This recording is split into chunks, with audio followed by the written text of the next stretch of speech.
Good morning, बच्चों. Hope you all are fine. So, today we are going to start a new chapter, chapter number 3, skeletal system and nervous system.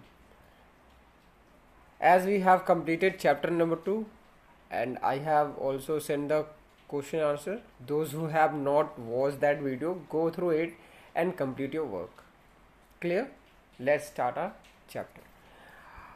If we talk about skeletal system, then what is skeletal system?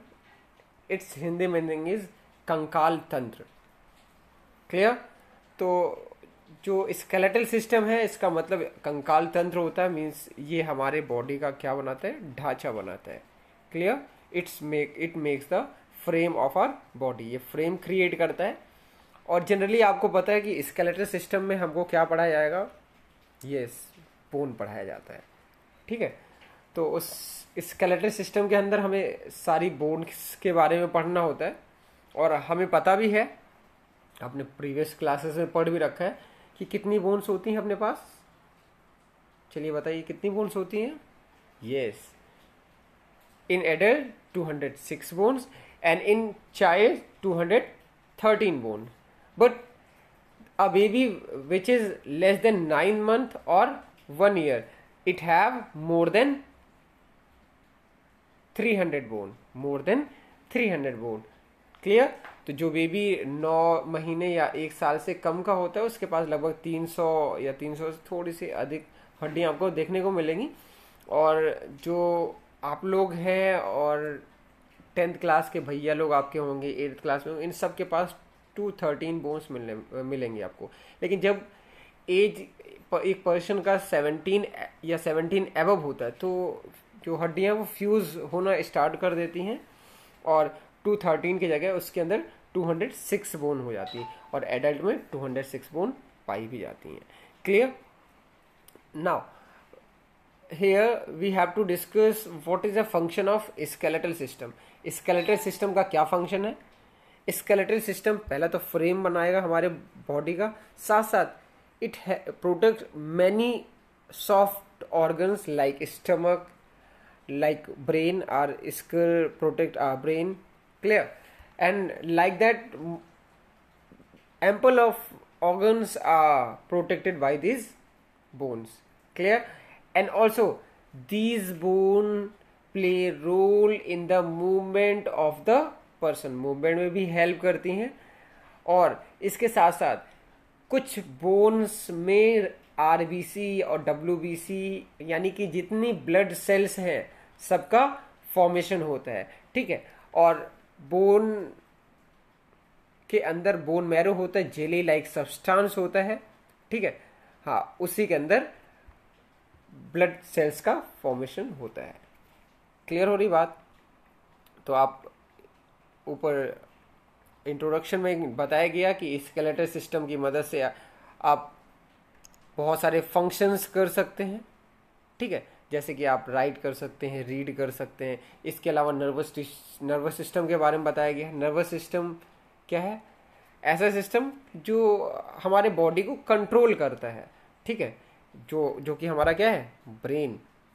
तो nervous system के अंदर हमें brain के बारे में पढ़ना है और न्यूरॉन्स के बारे में पढ़ना है. तो ब्रेन की मदद से हम थिंक कर सकते हैं. वेरी गुड ना. और ब्रेन की मदद से ही हम और जितनी एक्टिविटीज है वो कर सकते हैं.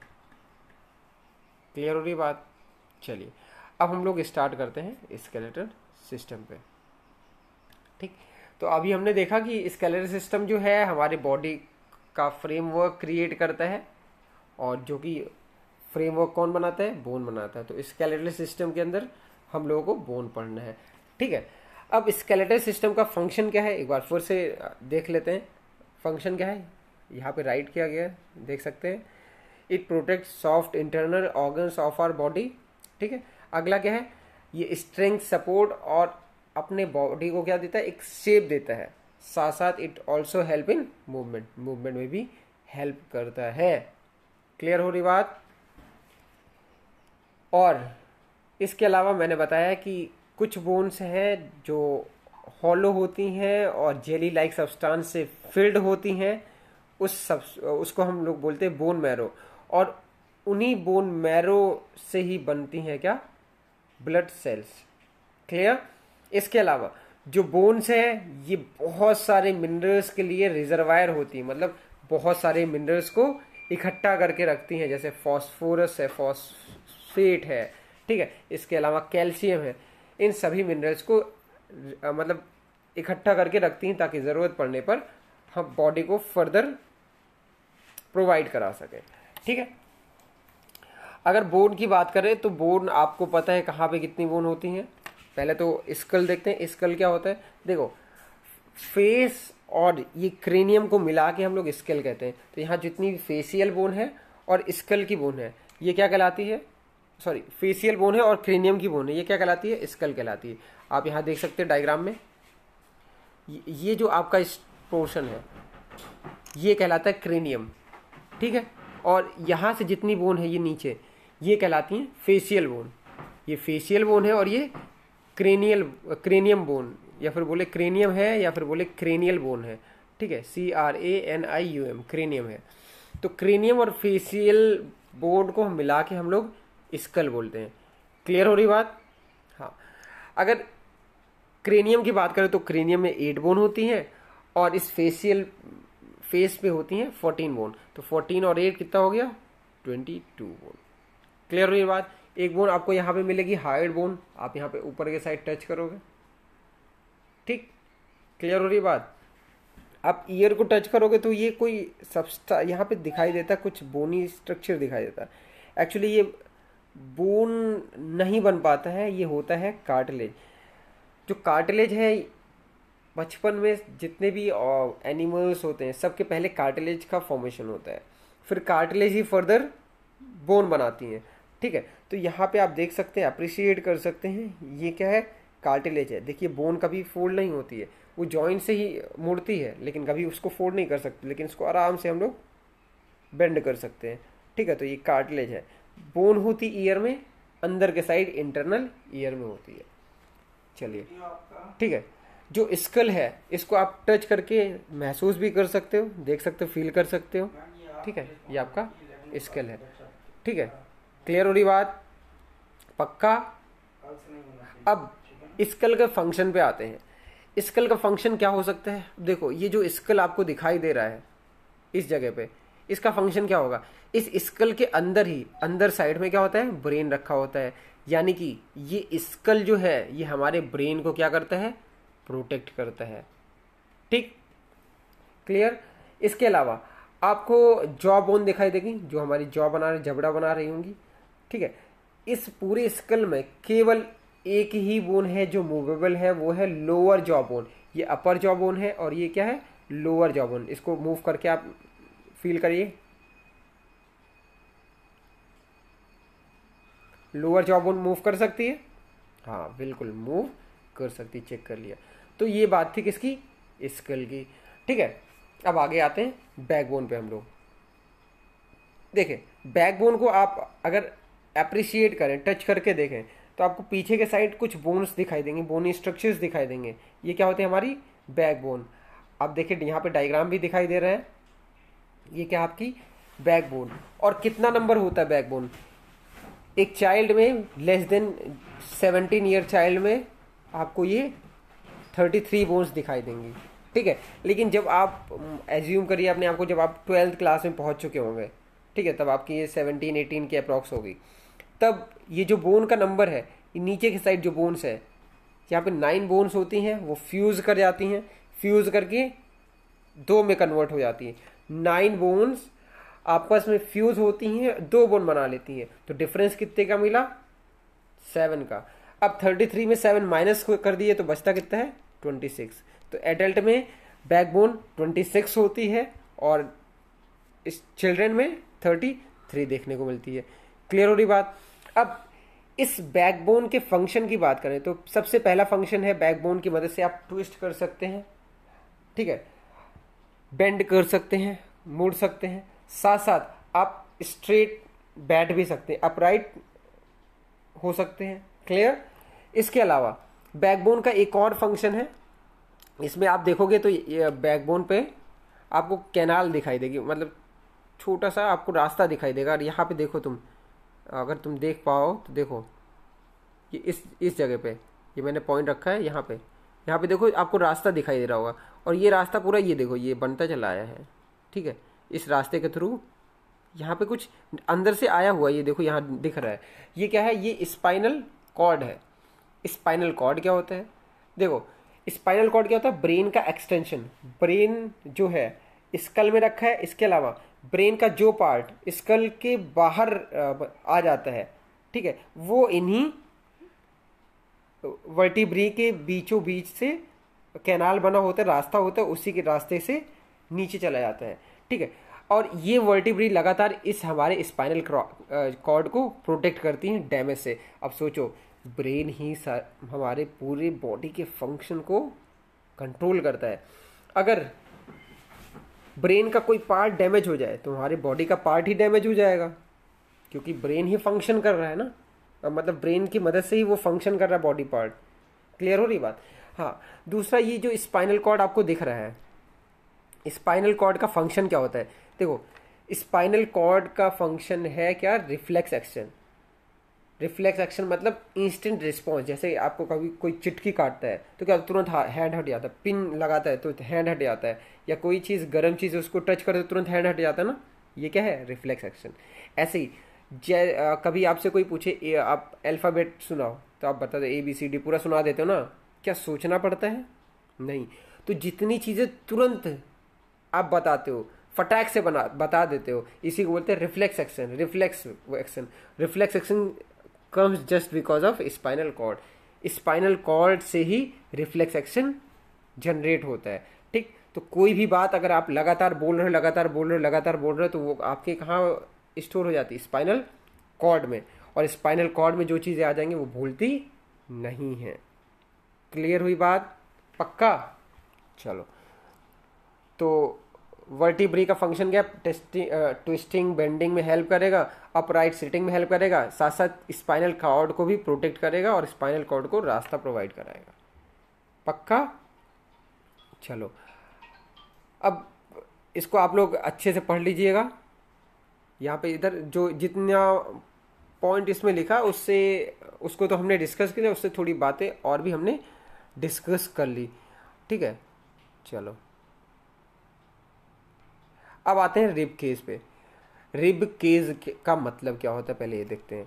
यहाँ पे स्ट्रक्चर दिखाई दे रहा है ये, ठीक है। हाँ, ये रिब्स मतलब आप देखे होंगे यहाँ पे मैंने बता रखा था, हैंड के नीचे आप अप्रिसिएट करोगे तो यहाँ पे बोन्स दिखाई देंगी, ठीक है। नीचे के साइड आपको क्या दिखाई देंगी, बोन्स दिखाई देंगी यहाँ पे, ठीक है। ये क्या है, आपकी रिब्स है, ये आपकी रिब्स है। अब रिब केज का मतलब क्या होता है, केज मतलब होता है पिंजरा। तो रिब्स के द्वारा जो पिंजरा बनता है उसे क्या बोलते हैं, रिब केज। रिब केज में क्या क्या होता है, बीच में स्टर्नम, दोनों साइड रिब्स होती हैं, ठीक है। और ये रिब्स पीछे जाके किससे अटैच होती हैं, जो वर्टिब्री होता है इसी वर्टिब्री से अटैच होती हैं। और ये जो आपको दिख रहा है स्ट्रक्चर इसी से अटैच होती हैं। वर्टिब्री में देखो तो ये स्ट्रक्चर आपको दिख रहा है, ये ना पूरा ये दिख रहा है स्पाइन, इसी स्पाइन से जाके अटैच होती कौन, हमारी रिब्स, ठीक।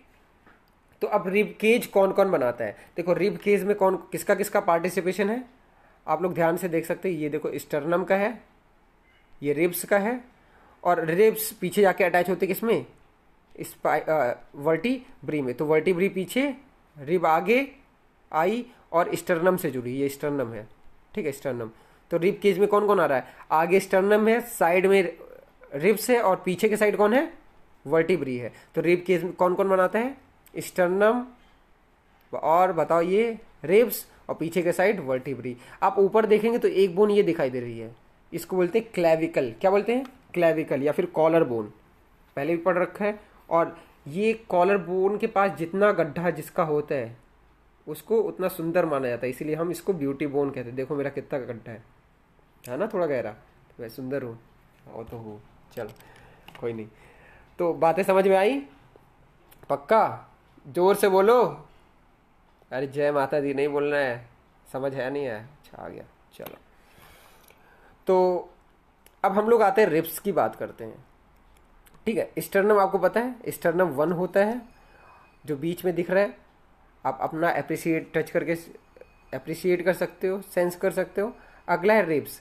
अब रिब्स की बात करते हैं तो रिब्स देखो 3 टाइप्स की होती थी, ठीक है। पहले भी हमने पढ़ रखा है, रिब्स 3 तरीके की होती है। 7 ट्रू रिब्स होती हैं, 3 फ्लोटिंग रिब्स होती हैं, और सॉरी 3 फॉल्स रिब होती हैं और 2 फ्लोटिंग रिब्स होती हैं, ठीक है। 7 ट्रू रिब्स डायरेक्टली अटैच होती हैं किससे? स्टर्नम से, ठीक है। और 8, 9, 10 7th वाले से अटैच होती है, फिर वो 7th वाली जाके अटैच होती है किससे? स्टर्नम से। तो 7 डायरेक्टली अटैच होती है स्टर्नम से, और जो 7 डायरेक्टली स्टर्नम से अटैच होती हैं उन्हें हम ट्रू रिब्स बोलते हैं, ठीक है। जो 8, 9, 10 वाला है वो 7th वाले से अटैच होती है, डायरेक्ट स्टर्नम से अटैच नहीं होती, इसलिए इसको हम फॉल्स रिब बोलते हैं।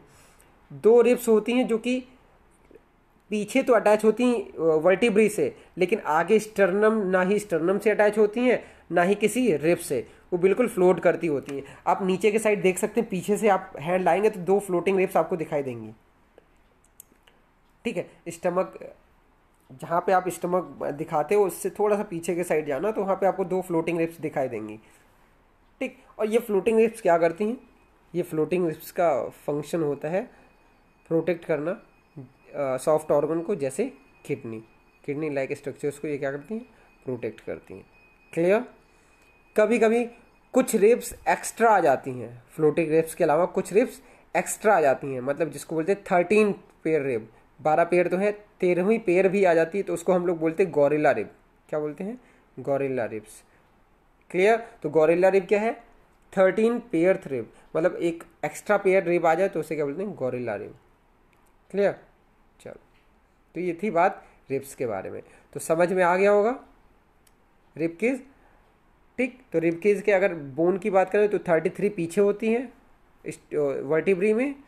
रिब्स में 12 पेयर, मतलब 12 इधर 12 इधर, 12 लेफ्ट पे 12 राइट पे, तो 24। बीच में स्टर्नम एक, और ऊपर के साइड आपको एक क्लेविकल दिखाई दे रहा होगा। क्लियर? और पीछे आप देखेंगे तो पसली आप पकड़ के टच कर सकते हैं, ट्रायंगुलर स्ट्रक्चर होता है, इसे हम बोलते हैं स्कैपुला। क्या बोलते हैं? स्कैपुला। चलिए, तो ये बात थी स्कल, बैकबोन और रिब केज की।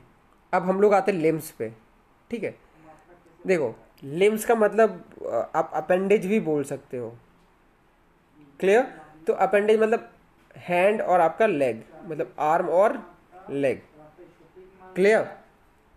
अब देखो, सबसे पहले आपको पता होना चाहिए कि जो हैंड है इसको हम फोर लिम्ब बोलते हैं, और जो पीछे होता है यानी कि पैर है उसे हम बोलते हैं हाइंड लिम्ब। आप एक डॉग को देखोगे या फिर किसी आप पेट एनिमल को देख लें, जैसे डॉग हो गया, कैट हो गया, इसके अलावा जितने भी डोमेस्टिक एनिमल और भी हैं, बफेलो और आपका काऊ, इन सबको आप देखोगे तो इनके 4 लेग्स दिखाई देंगे, 2 आगे और 2 पीछे। जो आगे हैं उनको हम बोलते हैं 4 लिम्स, जो पीछे हैं हाइंड लिम्ब। हम अपराइट हो गए, पहले हम पैसे ही चलते थे, अब अपराइट हो गए, तो आगे वाला जो 4 लिम्ब था वो हमारा हेड में कन्वर्ट हो गया, और पैर हमारा अभी लेग ही है, ठीक है। तो ये हैंड क्या है? 4 लिम्ब, और पीछे जो पैर है वो हाइंड लिम्ब है।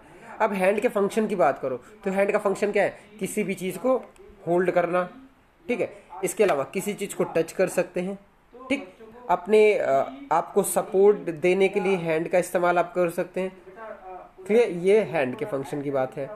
इसके अलावा लेग के फंक्शन की बात करें तो लेग का फंक्शन क्या होता है? इट हेल्प इन वॉकिंग में हेल्प करता है। क्लियर हो रही बात? अगली बात, आप हैंड को देखोगे तो ये आपका हैंड है, ठीक है। हैंड से मतलब ऊपर से लेके यहाँ इधर आपके नी तक ये जो बोन आपको दिखेगी इसको बोलते हैं ह्यूमरस। ये हैंड की लॉन्गेस्ट बोन होती है, ठीक। आप जब लेग में देखोगे, ये आपको यहाँ पे स्ट्रक्चर में दिखाया गया है। जब आप हैंड में देखोगे तो ये आपकी ह्यूमरस है, ये देखो यहाँ से यहाँ तक, ठीक है। लेग में देखोगे तो ऊपर थाई से लेके नीचे तक ये आपकी फीमर बोन, और फीमर बोन जो है ये बॉडी की सबसे लॉन्गेस्ट बोन है। सबसे लंबी बोन कौन सी है? Femur bone. क्लियर? चलो, अब आगे आते हैं, आगे बढ़ते हैं। तो ये लिम्स की बात थी, आप इसको अच्छे से पढ़ लीजिएगा। If you have any doubt then you can ask from the WhatsApp और you can call me on my personal number. Clear? चलो अब बात आएगी जॉइंट्स के बारे में। ठीक है, जॉइंट्स देखो, जॉइंट्स ऐसा प्लेस है जहाँ पे दो बोन आपस में मिलती है, उसे क्या बोलते हैं? जॉइंट या फिर जंक्शन। क्लियर? आपको क्या करना है, आपको दो स्टिक लेनी है, दो स्टिक को जोड़ना है, फेविकोल से आप जोड़िएगा और उसको आप क्या करिएगा, थोड़ा सा रोटेट कराइएगा। ठीक है, रोटेट कराएंगे तो ऑटोमेटिक वो क्या होगी, रोटेट होगी। ऐसे ही जॉइंट है, दो बोन जॉइंट पे जुड़े हुए होते हैं और वो क्या करते हैं, रोटेट करते हैं। एक बोन दूसरे के अलॉन्ग क्या करती है, रोटेट करती है। आप यहाँ पे देख सकते हैं, ये देखो यहाँ पे दिखाया गया है शोल्डर जॉइंट। ठीक है, इस शोल्डर जॉइंट को हम बॉल एंड सॉकेट जॉइंट के नाम से भी जानते हैं। आप ये जो जॉइंट है इसे क्या बोलते हैं, शोल्डर या फिर बॉल एंड सॉकेट जॉइंट। यहाँ पे क्या बॉल लाइक स्ट्रक्चर होता है, ये देखो ये जो ह्यूमरस है इसमें बॉल लाइक स्ट्रक्चर होता है। ठीक है, वो जाके स्कैपुला में फिट हो जाता है। ठीक है, ग्लिनॉइड कैविटी में क्या हो जाता है, फिट हो जाता है और इसको आप रोटेट कर सकते हैं। ये देखो, तो ऐसे याद रखेंगे, यहीं के थ्रू बॉलिंग कराते हैं ना क्रिकेट में, तो इसको बोलेंगे ball and socket joint. Clear? तो जॉइंट के अलोंग ही मूवमेंट पॉसिबल होता है और जॉइंट ऐसा प्लेस है जहां पे दो बोन मीट करती हैं, तो बोलेंगे सिंपल सा, the place where two bones meet known as joint. चलो, तो आप इसको पढ़ ले सकते हैं, the place where two bone meet is called joint. Clear? अब देखो, जो जॉइंट है, जॉइंट वाले प्लेस पे आप देखोगे तो दो बोन आपस में जुड़ी भी होती हैं, दो बोन आपस में जुड़ी भी मिलेंगी। आपको कभी भी आप बोन देखोगे तो दो बोन आपस में जुड़ी मिलेंगी और वो बोन को जोड़ता है एक कनेक्टिव टिश्यू जिसका नाम होता है लिगामेंट। तो बोन टू बोन जोड़ता है कौन, लिगामेंट। बोन को बोन से जोड़ता है लिगामेंट। याद कैसे रखेंगे, ऐसे ब ली, बोन टू बोन लिगामेंट, बबली याद रखेंगे, bone to bone ligament. Ligament injury भी होती है। ठीक है, क्लियर?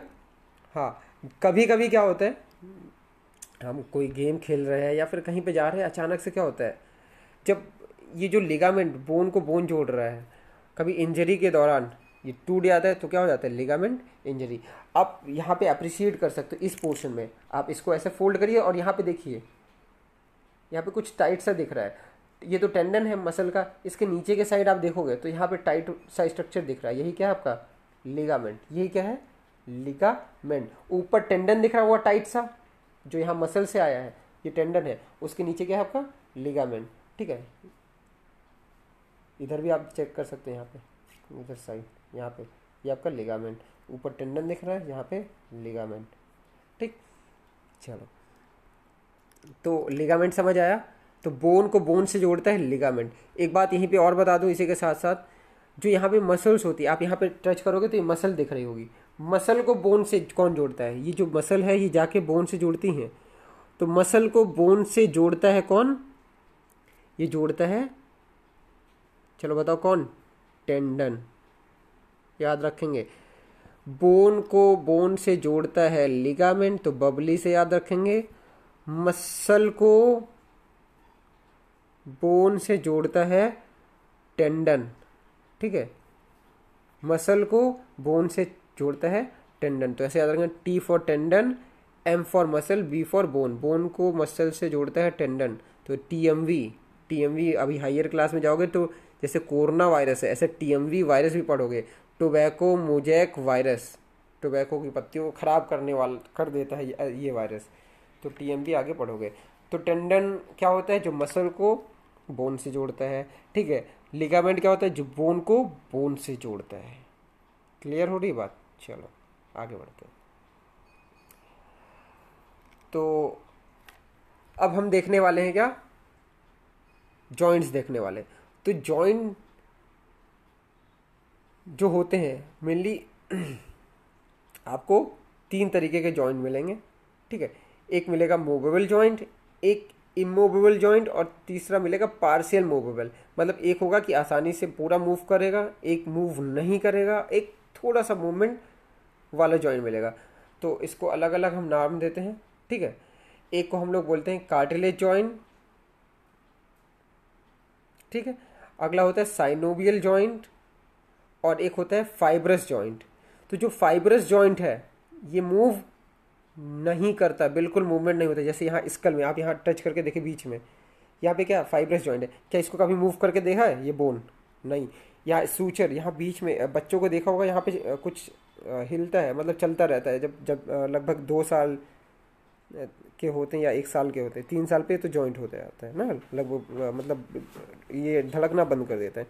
तो यहाँ पे भी जॉइंट होता है, यहाँ पे भी सूचर्स होते हैं जो कि स्कल को जोड़ के रखते हैं, ठीक है। तो कभी भी स्कल को मतलब मूव करते देखा यहाँ जॉइंट के अक्रॉस? नहीं देखा।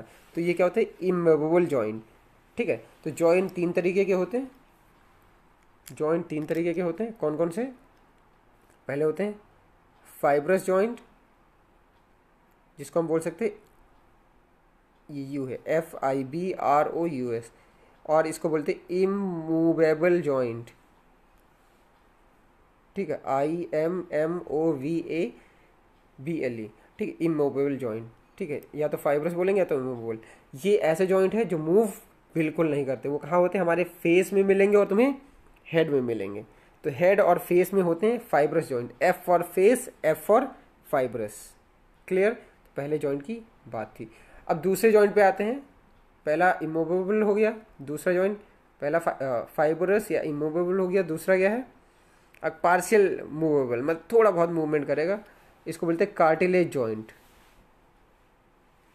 कार्टिलेजिनस, GINOUS, ठीक है। तो CARTILAGINOUS, कार्टिलेजिनस जॉइंट, या फिर पार्शियली मूवेबल जॉइंट, थोड़ा बहुत मूवमेंट करेगा। जैसे रिब्स है, आप सांस लेते हो तो क्या होता है? मूव करता नहीं करता है? करता है। अब वर्टिब्री, आप झुकते हो तो झुक जाती है, इधर मूव करते हो साइड में तब भी मूव करती है, थोड़ा बहुत पार्शियल मूवमेंट होता है, ठीक है। तो कार्टिलेज जॉइंट कहाँ मिलेगा आपको? हाँ, रिब्स और स्टर्नम के बीच में देखने को मिलेगा, और बाकी वर्टिब्रीज के बीच में आपको कार्टिलेज जॉइंट देखने को मिलेगा, ठीक है। तो ऐसे याद रखेंगे, CV, C for cartilaginous joint, B for vertebrae, vertebrae में होगा, ठीक है। चलो अगला होता है साइनोवियल जॉइंट। तो 2 हो गए, अगला आते हैं हम लोग, 2 हो गए, तीसरा आता है साइनोवियल जॉइंट,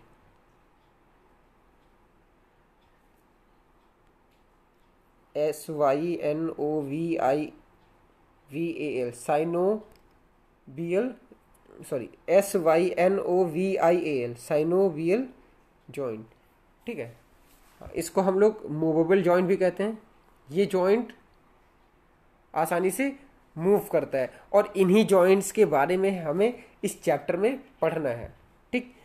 अब जो साइनोवियल जॉइंट या फिर मूवेबल जॉइंट है, इसके टाइप्स होते हैं, जैसे ball and socket joint, hinge joint, pivot joint, ठीक है, ग्लाइडिंग जॉइंट, ठीक है, और तुम्हारा सैडल जॉइंट। ये सारे मूवेबल जॉइंट्स के टाइप है, ठीक है। तो साइनोवियल जॉइंट्स के फर्दर टाइप्स होते हैं, इसको लिख लेते हैं हम लोग।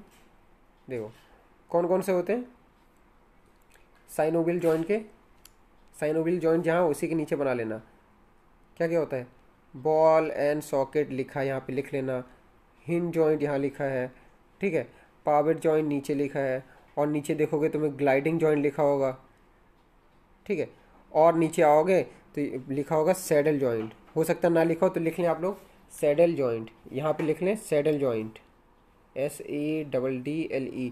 स्पेलिंग मैं ऊपर बताया हूँ, लिखना आपको यहाँ पे है एरो बना के, ठीक है, SADDLE। तो ये साइनोवियल जॉइंट के टाइप्स हैं। अब समझते होते क्या है। देखो बॉल एंड सॉकेट जॉइंट, इसमें बॉल होगा और सॉकेट होगा, ठीक है, उसमें फिट होगा, इसी के क्रॉस मूवमेंट होगा। ये जॉइंट आपको कहाँ मिलेगा? हाँ, शोल्डर में मिलेगा। तो बॉल एंड सॉकेट जॉइंट को हम लोग शोल्डर जॉइंट भी बोलते हैं, ठीक है। तो शोल्डर रीजन में मिलेगा आपको, हिप रीजन में मिलेगा, हिप रीजन में जहाँ पे लेग आपका जॉइंट है वहाँ पे मिलेगा, ठीक। अगला होता है हिंज जॉइंट, ठीक। अब हिंज जॉइंट का हिंज मतलब होता है कब्जा, देखा होगा दरवाजे में कब्जा होता है, एक ही तरफ दरवाजा खुलता है ना, तो ये हिंज जॉइंट है ये। तो नी पे क्या होता है, हिंज जॉइंट। तुम्हारा पैर में नी, ये एल्बो है तुम्हारा, हैंड को क्या, हैंड वाले जॉइंट को क्या बोलते हैं, एल्बो। तो एल्बो पे क्या होगा तुम्हारा, हिंज जॉइंट। तुम्हारे पैर में भी क्या होगा, हिंज जॉइंट नी पे, ठीक है। इसके अलावा फिंगर पे, फिंगर को देखोगे एक ही तरफ मुड़ेगी, ये देखो ये एक ही तरफ जाएगी। कभी पीछे जाते देखा है, नहीं जाते देखा है, नहीं ले जा सकते, एक ही तरफ मुड़ती है। तो ये भी क्या है, हिंज जॉइंट, ठीक है। ऐसे पैर के फिंगर टोज में भी हिंज जॉइंट देखने को मिलेगा, ठीक। और ये जो जॉइंट है बॉल एंड सॉकेट, इसकी मदद से आप बेंड कर सकते हो, स्ट्रेच कर सकते हो, रोटेट कर सकते हो। तो रोटेशन, स्ट्रेचिंग, बेंडिंग पॉसिबल है बॉल एंड सॉकेट पे। हिंज पे क्या है, वन साइड मूवमेंट होता है, एक तरफ मूवमेंट होगा, और आप हैंड को फोल्ड कर सकते हो, ठीक है, बाइसेप्स दिखाने के लिए, बाइसेप्स दिखाने के लिए। चलो अगला है पावेट जॉइंट। पावेट जॉइंट आपको कहाँ मिलेगा, यहाँ पे स्कल के पास मिलेगा, और स्कल के मूवमेंट के लिए रिस्पॉन्सिबल होता है, ठीक है। पावेट जॉइंट कहाँ मिलेगा आपको, स्कल पे मिलेगा, और स्कल और बैकबोन के बीच में देखने को मिलेगा, ठीक है। जो आपका स्कल है और जो बैकबोन है उसके बीच में आपको पावेट जॉइंट मिलेगा, और इसी के अक्रॉस तो अपने स्कल को मूव कर सकते हो। देखो मूवमेंट पॉसिबल, सब लोग मूव करके देखो, कर सकते हो पक्का। तो यहाँ पे कौन सा होता है, पावेट जॉइंट। अब हेड को तुम कैसे मूव कर सकते हो, ऐसे भी मूव कर सकते हो और ऐसे भी मूव कर सकते हो। तो ये मूवमेंट कैसे होता है, देखो जो वर्टिब्री है इसमें क्या होता है, दो वर्टिब्री, एक एटलस और एक्सिस। एटलस नंबर 1 वाली और एक्सिस जो है नंबर 2 वाली। एक्सिस में क्या होता है, प्रोसेस होता है। एटलस में क्या होता है, हाँ होल होता है, मतलब हॉलो होता है। ये इसी में जाके ऐसे फिट हो जाता है, इसी के अक्रॉस ये मार लेते हैं, स्कल होता है, इसी के अक्रॉस ये मोड़ता है, और इसी के अक्रॉस यस ऊपर नीचे भी होता है, अप डाउन भी मूवमेंट होता है, और साइड वाइज भी मूवमेंट होता है। इसके अलावा आपका है ग्लाइडिंग जॉइंट। क्या है, ग्लाइडिंग जॉइंट। ग्लाइडिंग जॉइंट आपको यहाँ पे रिस्ट पे देखने को मिलेगा और एंकल पे देखने को मिलेगा। ये देखो ग्लाइडिंग जॉइंट आपका, मतलब साइड वाइज मूवमेंट हो सकता है, और इजिली क्या होता है आपका जो एक बोन है दूसरे पे क्या कर सकता है, पार्शियल रोटेशन कर सकता है, ठीक है। इसे बोलते हैं ग्लाइडिंग जॉइंट। अगला था सैडल जॉइंट। सैडल जॉइंट आपको कहाँ मिलेगा, थंब के बीच में। ये देखो थंब और थंब में देखने को मिलेगा आपको सैडल जॉइंट। ये आपका मूवमेंट थंब घुमा के देखो तो थंब में आपको सैडल जॉइंट देखने को मिलेगा। इस जॉइंट को क्या बोलते हैं, सैडल जॉइंट। तो थंब में सैडल जॉइंट होता है, ग्लाइडिंग आपको रिस्ट और एंकल में देखने को मिलेगा। तो this was about the bone and joints. So this is for the today's lecture. In the next lecture we will start from the cartilage, and then we will talk about the muscles and nerves, and then our chapter will be completed. Okay, we will meet in the next lecture. Hope you enjoy the lecture. If you have any doubt, then you can ask me via WhatsApp, or you can call me also. Clear? Okay.